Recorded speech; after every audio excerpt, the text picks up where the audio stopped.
Hello learners, I am your economics teacher Shivani and I welcome you all to our channel Remarkable Studies. आज की video है part 4 of our chapter introduction to macro economics. हमने macro economics का जो first chapter है हमने उसे पढ़ना जो है वो स्टार्ट किया था। इससे जो पहले के पार्ट्स हैं, इस वीडियो के जो पहले के पार्ट्स हैं हम उनमें ऑलरेडी ये सारे टॉपिक्स जो है वो डिस्कस कर चुके हैं। उसमें है इंट्रोडक्शन और and meaning of micro economics, macro economics, difference between micro and macro economics and micro paradox. अगर आपने अभी तक ये टॉपिक्स नहीं पढ़े हैं तो आप इन वीडियोस को पहले एक बार ज़रूर समझें, उसके बाद जो है वो आज का टॉपिक जो है वो आपको इजीली क्लियर हो जाएगा। इन सभी पार्ट्स के जो लिंक है वो मैं आपको डिस्क्रिप्शन बॉक्स में दे दूँगी, आप उन्हें जो है वो वहाँ से चेक कर सकते हैं। आज के इस वीडियो में हम जो टॉपिक डिस्कस करेंगे that is the interdependence between micro and macro economics.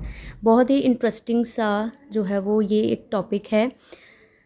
Interdependence का मतलब है कि जो माइक्रो और मैक्रो इकोनॉमिक्स हैं वो दोनों एक दूसरे के ऊपर किस तरह से डिपेंड करते हैं। ठीक है, डिपेंड करने का मतलब है कि अगर माइक्रो इकोनॉमिक्स है तभी हम मैक्रो इकोनॉमिक्स को समझ सकते हैं। If there is macro economics only then we can understand the concept of micro economics. दोनों का ही एक दूसरे के लिए होना जो है वो बहुत ही ज़्यादा ज़रूरी है, जिसे हम इंटरडिपेंडेंस कहते हैं। ये क्वेश्चन आपको और भी बहुत सारे वे से पूछा जा सकता है, जैसे रिलेशन बताइए माइक्रो और मैक्रो के बीच में क्या है, तो हम इंटरडिपेंडेंस उसमें एक्सप्लेन करेंगे। या फिर how micro and macro economics are related to each other, दोनों एक दूसरे के साथ किस तरह से रिलेट करते हैं, इस तरह से भी जो है वो आपको ये क्वेश्चन पेपर में पूछा जा सकता है। ये क्वेश्चन अगर आपको पेपर में पूछा जाएगा तो ज़्यादा चांसेस होते हैं कि ये आपको 3 मार्क्स या फिर 4 मार्क्स के क्वेश्चंस में ही जो है वो पूछा जाएगा। लॉन्ग क्वेश्चन में आने के जो इसके चांसेस हैं वो थोड़े से कम होते हैं, तो आपको 3 या 4 मार्क्स में जो है ये क्वेश्चन पूछा जाएगा। अब एक जो क्वेश्चन हमेशा बच्चे पूछते हैं कि जो हमारा ये इंटरडिपेंडेंस का टॉपिक है, क्या हम इसमें जो पैराडॉक्स का टॉपिक है जो हमने लास्ट वीडियो में पढ़ा है, माइक्रो मैक्रो पैराडॉक्स, क्या हम उसे एक्सप्लेन कर सकते हैं? तो आई विल से नो, क्योंकि जब भी हम कोई भी रिलेशन शो करते हैं तो या तो हम उसे पॉजिटिव वे में कर सकते हैं या हम उसे नेगेटिव वे में कर सकते हैं। जो पैराडॉक्स है वो एक तरह से नेगेटिव रिलेशन एक्सप्लेन करता है। Negative relation in the sense कि ये हमें कॉन्ट्राडिक्शन को एक्सप्लेन करता है, ओपोजिशन को एक्सप्लेन करता है कि जो कंसेप्ट्स माइक्रो लेवल के ऊपर फेवरेबल हैं हम उन्हें सेम थॉट प्रोसेस के साथ जो है वो मैक्रो लेवल के ऊपर फॉलो नहीं कर सकते। पैराडॉक्स का टॉपिक लास्ट पार्ट में जो है वो मैंने इन डिटेल विद एग्जांपल समझाया है, तो अगर आपको कोई भी डाउट हो तो आप वहाँ से जो है पैराडॉक्स का टॉपिक जो है वो चेक कर सकते हैं। ठीक है, तो पैराडॉक्स को हम इस टॉपिक में एक्सप्लेन नहीं करेंगे because it represents the negative relation. ठीक है, और अगर हम पॉजिटिव रिलेशन की बात करें, जो इंटरडिपेंडेंस है वो पॉजिटिव रिलेशन जो है वो एक्सप्लेन करता है कि अगर माइक्रो इकोनॉमिक्स है, ठीक है, तभी हम मैक्रो इकोनॉमिक्स को समझ सकते हैं, या फिर अगर मैक्रो इकोनॉमिक्स है तभी हम माइक्रो इकोनॉमिक्स को समझ सकते हैं। ठीक है, क्वेश्चन में एक वर्ड है इंटरडिपेंडेंस। ठीक है, इंटर डिपेंडेंस, इंटर मीन्स दो चीज़ों के बीच में, डिपेंडेंस मीन्स वो किस तरह से डिपेंड करते हैं। ठीक है, तो इंटरडिपेंडेंस और पैराडॉक्स जो है ये दो डिफरेंट टॉपिक्स हैं, तो आपने बिल्कुल भी इनमें जो है वो कंफ्यूज नहीं होना है कि क्या हम इंटरचेंजेबली दोनों टॉपिक्स को यूज़ कर सकते हैं। ठीक है, इंटरडिपेंडेंस मीन्स पॉजिटिव रिलेशन, दोनों का ही एक दूसरे के लिए होना इक्वली इम्पॉर्टेंट है। बट पैराडॉक्स में जो कंसेप्ट माइक्रो लेवल पे फेवरेबल है वो हम मैक्रो लेवल पे शो नहीं कर सकते हैं।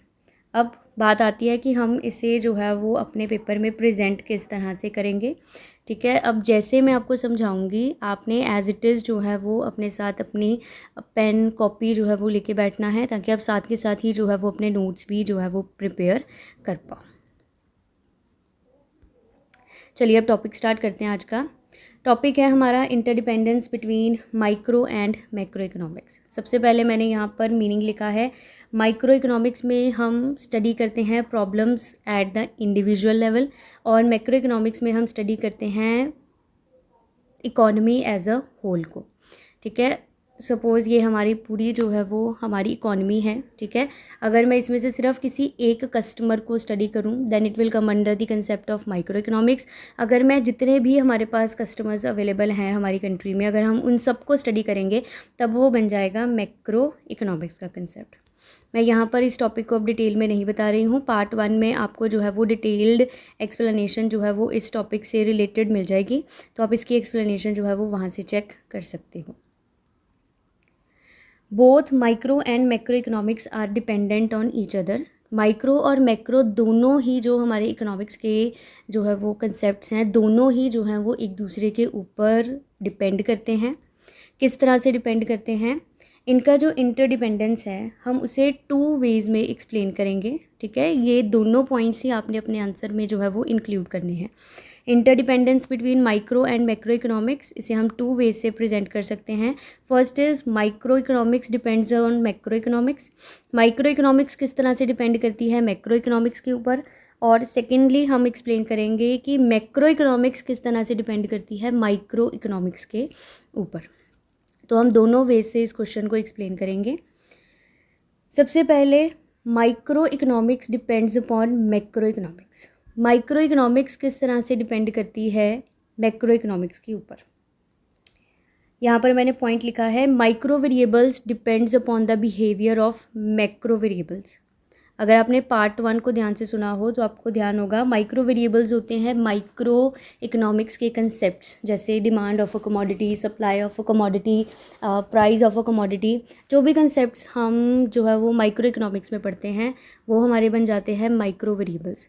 माइक्रो वेरिएबल्स का जो बिहेवियर है वो डिपेंड करता है कि मैक्रो वेरिएबल्स किस तरह से बिहेव कर रहे हैं, या फिर जो भी डिसीजंस हमने माइक्रो लेवल के ऊपर लेने हैं, ठीक है। आपने जो भी डिसीजंस लेने हैं, आपने सामान ख़रीदना है या नहीं, आपने सामान को बेचना है या नहीं, ये सब डिपेंड करते हैं जो डिसीजंस मैक्रो लेवल के ऊपर जो है वो लिए जाएंगे उनके ऊपर।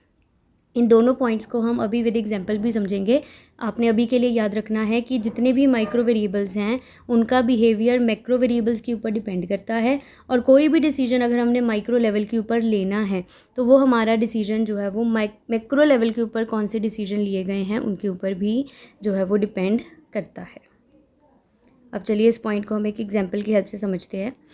For example, increase in the overall tax rate would influence an individual's decision to buy a TV set as its price goes up। अगर टैक्स रेट में कोई भी चेंज हो जाए, ठीक है, टैक्स रेट बढ़ जाए, तो उस टैक्स रेट के बढ़ने से एक इंडिविजुअल का डिसीजन, ठीक है, एक सिंगल पर्सन का डिसीजन कि उसने टीवी ख़रीदना है या नहीं ख़रीदना है, वो जो है वो चेंज हो सकता है। कैसे चेंज हो सकता है देखते हैं इन डिटेल। अब इस एग्जाम्पल को समझेंगे। सबसे पहले तो हम यहाँ पर कुछ कीवर्ड्स को समझेंगे। यहाँ पर लिखा गया है टैक्स रेट। टैक्स रेट का मतलब होता है कि जब हम कोई भी सामान ख़रीदें, ठीक है, तो हमें उसके ऊपर कितना जो टैक्स है वो देना पड़ेगा, वो हमारा टैक्स रेट होता है जो गवर्नमेंट जो है वो हमारे ऊपर लगाती है, ठीक है। जो ये टैक्स होता है, ऐसा नहीं है कि हमेशा किसी एक पर्टिकुलर कस्टमर के ऊपर, किसी एक प्रोड्यूसर के ऊपर, या किसी एक पर्टिकुलर कमोडिटी या प्रोडक्ट के ऊपर ही जो है वो इसको लगाया जाता है, ठीक है। जब भी टैक्स रेट लगता है तो वो पूरे के पूरे ग्रुप के ऊपर, सभी के सभी कस्टमर्स के ऊपर, सभी के सभी प्रोड्यूसर्स के ऊपर और सभी प्रोडक्ट्स के ऊपर जो है वो उसका अफेक्ट इक्वली ही जो है वो पड़ता है। जैसे फॉर एग्जांपल, अगर गवर्नमेंट बोल दे कि जितना भी इलेक्ट्रॉनिक्स का सामान है, ठीक है, सभी का जो टैक्स रेट है वो 20% से बढ़ जाएगा, 20% से वो इंक्रीज़ हो जाएगा, तो इट मीन्स इलेक्ट्रॉनिक्स में जितना भी सामान आता है, चाहे वो फ़ैन्स हैं, चाहे टेबल फ़ैन्स हैं या सीलिंग फ़ैन्स हैं, ठीक है, या फिर टीवी सेट्स हैं, ठीक है, सीडी प्लेयर्स हैं, वॉशिंग मशीन है, ठीक है, एसीज़ हैं, आपके रेफ्रिजरेटर्स हैं, ठीक है, तो इन सभी को ही जब बेचा जाएगा तो सबका जो प्राइस है वो 20% से बढ़ जाएगा, क्योंकि जो टैक्स होता है वो प्राइस बढ़ाने में जो है वो हमारी हेल्प करता है, ठीक है। इट मीन्स यहाँ से हमें एक पॉइंट क्लियर हुआ कि जो ये टैक्स रेट है, ठीक है, ये मैक्रो वेरिएबल है, ये मैक्रो इकोनॉमिक्स का जो है वो कंसेप्ट है। डिसीजन लिया जाएगा तो पूरी की पूरी कंट्री के लिए, सभी के सभी कस्टमर्स के लिए, सभी के सभी प्रोडक्ट्स के लिए लिया जाएगा ये डिसीजन। अब मैक्रो लेवल पे लिया गया डिसीजन आपको किस तरह से अफेक्ट करेगा कि आपने टीवी ख़रीदना है या नहीं ख़रीदना है, ये पॉइंट जो है वो हमने समझना है। ठीक है जी। अब देखिए आगे एग्जांपल में सपोज़ कर लीजिए कि आपने एक टीवी ख़रीदना है, ठीक है, और आपने देखा कि उसका प्राइस वैसे है 20,000 और उसके ऊपर जो है वो 1,000 का टैक्स लग जाएगा, तो 21,000 का जो है वो आपको टीवी सेट पड़ेगा। ठीक है, तो आपने सोचा कि ये आपके लिए जो है वो बजट फ्रेंडली है, ठीक है, तो आप इसे परचेज़ कर सकते हो। बट गवर्नमेंट ने अपनी टैक्स पॉलिसी जो है वो चेंज कर दी। अब यही जो 20,000 का टीवी सेट है, इसके ऊपर जो है वो 5,000 का टैक्स जो है वो गवर्नमेंट ने लगा दिया, टैक्स इंक्रीज़ कर दिया। तो अब यही टीवी सेट जो है वो आपको 25,000 का जो है वो पड़ेगा।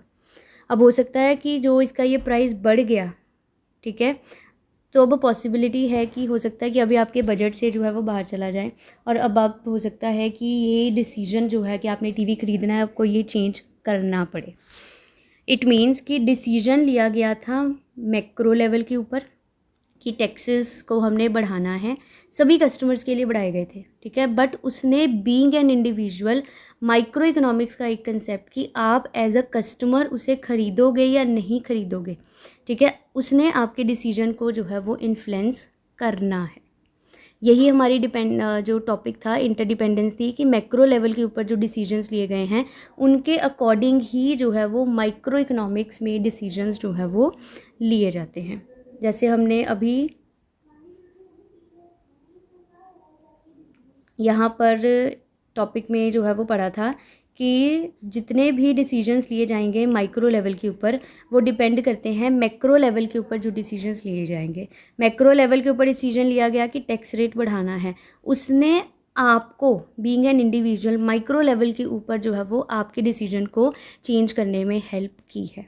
ठीक है, कि मैक्रो लेवल्स का जो बिहेवियर होगा, ठीक है, उसी के अकॉर्डिंग ही माइक्रो वेरिएबल्स का जो बिहेवियर है वो डिसाइड होता है। टैक्स रेट वहाँ पे इंक्रीज़ हो गया, उसके इंक्रीज़ होने की वजह से बीइंग अ कस्टमर आपके बिहेवियर में क्या चेंज आएगा, आपने अब सामान ख़रीदना है या नहीं ख़रीदना है, वो मैक्रो इकोनॉमिक्स के कंसेप्ट के अकॉर्डिंग ही जो है वो डिसाइड हो सकता है। ओके, आई होप आपको एग्जाम्पल जो है वो क्लियर हो गई होगी। सेकेंड एग्जाम्पल है हमारे पास यहाँ पर, price of a commodity is influenced by general price level in the economy. Price of a commodity जो है वो माइक्रो इकोनॉमिक्स का कंसेप्ट है और जनरल प्राइस लेवल जो है जो वो हमारे मैक्रो इकोनॉमिक्स का कंसेप्ट है। जनरल प्राइस लेवल मींस कि पूरी कंट्री में जो है वो इस टाइम प्राइजेस की क्या कंडीशंस चल रही हैं, that is general price level. Price of a commodity एक सिंगल कमोडिटी का जो प्राइस है वो किस तरह से जो है वो कंट्री में वर्क कर रहा है, that is the price of a commodity. ठीक है, जब भी हमारी कंट्री में प्राइजेस बढ़ते हैं तो ऐसा नहीं है कि सिर्फ एक पर्टिकुलर प्रोडक्ट के लिए ही बढ़ते हैं, सभी के ऊपर ही जो है वो उसका इफेक्ट पड़ता है। जैसे अभी आपको मैंने इलेक्ट्रॉनिक्स के सामान की एग्जांपल दी है, तो ऐसा नहीं है कि उसमें सिर्फ टीवी ही आ रहा है कि टीवी के प्राइस में ही जो है वो इंक्रीज़ आएगा। ठीक है, टीवी के साथ फ्रिज है, एसी है, ठीक है, सीडी प्लेयर्स हैं या फिर डीवीडी प्लेयर्स वगैरह है, कोई भी इलेक्ट्रॉनिक्स का सामान है, ठीक है, सभी के ऊपर ही जो है वो उसका अफेक्ट पड़ेगा इक्वली। ठीक है, तो ओवरऑल हमारी कंट्री में जो प्राइजेस की कंडीशंस चल रही हैं उसी के अकॉर्डिंग ही जो है वो किसी भी प्रोडक्ट का जो प्राइस है वो हमारी कंट्री में डिसाइड होता है। Thus, any change at the macro level does impact the units at the individual level. अब इन दोनों एग्जाम्पल से हमें ये पॉइंट क्लियर हो गया है कि मैक्रो लेवल के ऊपर अगर कोई भी चेंज आएगा तो उसका जो है वो इम्पैक्ट इंडिविजुअल यूनिट्स के ऊपर जो है वो ज़रूर पड़ेगा। अब हम पढ़ेंगे नेक्स्ट टॉपिक, मैक्रो इकोनॉमिक्स किस तरह से डिपेंड करता है माइक्रो इकोनॉमिक्स के ऊपर। इसमें भी मैंने वही सेम टू लाइन्स को ही एक्सप्लेन किया है, सिर्फ वर्ड्स को मैंने आगे पीछे कर दिया है। यहाँ पर मैंने लिखा है कि जो मैक्रो वेरिएबल्स हैं वो डिपेंड करते हैं कि माइक्रो वेरिएबल्स किस तरह से बिहेव कर रहे हैं, और जो भी डिसीजंस मैक्रो लेवल के ऊपर लिए जाएंगे वो डिपेंड करता है कि माइक्रो लेवल के ऊपर क्या डिसीजंस लिए गए हैं। ठीक है, सेम ही है, पहले हमने पढ़ा था कि माइक्रो के ऊपर जो डिसीजंस लेने हैं वो मैक्रो के ऊपर डिपेंड करते हैं। अब हम पढ़ेंगे कि मैक्रो के ऊपर जो डिसीजंस लेने हैं वो माइक्रो यूनिट्स के ऊपर जो है वो डिपेंड करता है। इसे भी हम एक एग्जाम्पल के साथ समझेंगे। National income of a country is the sum total of incomes of individual units in the of the economy. सबसे पहले तो नेशनल इनकम क्या होता है? नेशनल इनकम मीन्स जो हमारे नेशन की इनकम है उसे हम क्या कहते हैं? National income. नेशनल इनकम आपको एक सेपरेट चैप्टर भी है, 2 चैप्टर्स हैं नेशनल इनकम के ऊपर। उसमें हमारे पास 3 मेथड्स आते हैं, प्रोडक्ट मेथड है, इनकम मेथड है, एक्सपेंडिचर मेथड है, जिससे हम हमारे नेशन की जो इनकम हो सकती है, ठीक है, उसे हम कैलकुलेट करने की जो है वो उसमें कोशिश करते हैं। ठीक है, हमारे पूरे नेशन की इनकम, इट मीन्स अगर हम एग्जांपल लें, ये हमारा पूरा नेशन है, ठीक है, इसमें टोटल मान लो कि 10 जो है वो टोटल लोग रहते हैं, ठीक है, just giving you an example, otherwise 10 lakh, 10 crore, 120 crore, 100 crore, जितने मर्जी जो है वो हो सकते हैं। ठीक है, तो इन 10 लोगों की जब इनकम का टोटल किया जाएगा, ठीक है, उसके बाद जो हमारे पास इनकम बनेगी वो हमारी बनेगी नेशनल इनकम, कि हमारे पूरे नेशन की जो है वो कितनी इनकम है। अब हमने अगर पूरे नेशन की इनकम हमें चाहिए कि हमारी नेशनल इनकम जो है वो कितनी होगी, यहाँ पे मैंने NY लिखा है, N is for national and Y represents income. ठीक है, इकोनॉमिक्स में अगर हमने इनकम को लिखना हो तो उसके लिए जो वर्ड यूज़ किया जाता है, अल्फ़ाबेट जो यूज़ होता है, दैट इज़ Y यूज़ होता है। अब अगर हमने हमारे नेशन की इनकम को जो है वो कैलकुलेट करना है, नेशनल इनकम को, ठीक है, तो हम वो किस तरह से कैलकुलेट करेंगे? पहले हमें इन सभी इंडिविजुअल यूनिट्स की जो इनकम है, ठीक है, वो हमें कैलकुलेट करनी पड़ेगी।